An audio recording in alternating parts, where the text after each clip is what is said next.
Hasil survei terbaru Indikator Politik Indonesia menunjukkan elektabilitas Partai Nasdem meningkat lebih dari 1%. Pada Desember 2022, elektabilitas Partai Besutan Surya Paloh itu 5,1%. Sedangkan pada hasil survei terbaru, elektabilitas Nasdem naik menjadi 6,4%. Menurut Direktur Eksekutif Indikator Politik Indonesia Burhanuddin Muhtadi, ini merupakan capaian elektabilitas tertinggi Nasdem. Hasil ini lebih tinggi dibandingkan tingkat elektoralnya jelang pemilu 2014 dan 2019 lalu. Dengan capaian ini, dapat ditarik kesimpulan bahwa Nasdem mendapat limpahan elektoral berkat manuvernya, yakni mendeklarasikan Anies Baswedan sebagai calon presiden atau capres pemilu 2024 pada Oktober 2022 lalu. Sebab sejak saat itu elektabilitas Nasdem terus merangkak naik.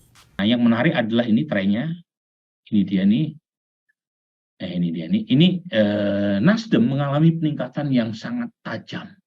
Jadi kita bisa simpulkan kalau kita lihat data overtime bahkan sebelum pemilu 2019 atau 2014, elektabilitas Nasdem 6,4% ini adalah tertinggi dalam sejarah persiapan Nasdem jelang pemilu.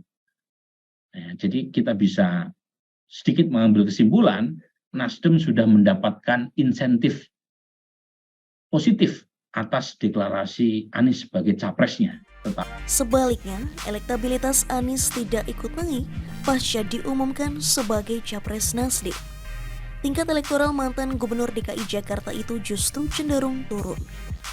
Pada survei Desember 2022, elektabilitas Anies sebesar 22,8%. Namun di Februari 2023 turun menjadi 21,7%. Selain Nasdem, sejumlah partai politik turut mengalami kenaikan elektabilitas. Mereka diantaranya Partai Gerindra, Partai Kebangkitan Bangsa atau PKB, hingga Partai Keadilan Sejahtera atau PKS. Bersamaan dengan itu, beberapa partai politik mengalami penurunan tingkat elektoral, yakni PDI Perjuangan dan Partai Golkar. Survei ini digelar pada Februari-Maret 2023 dengan melibatkan 2020 responden yang diwawancarai secara tatap muka.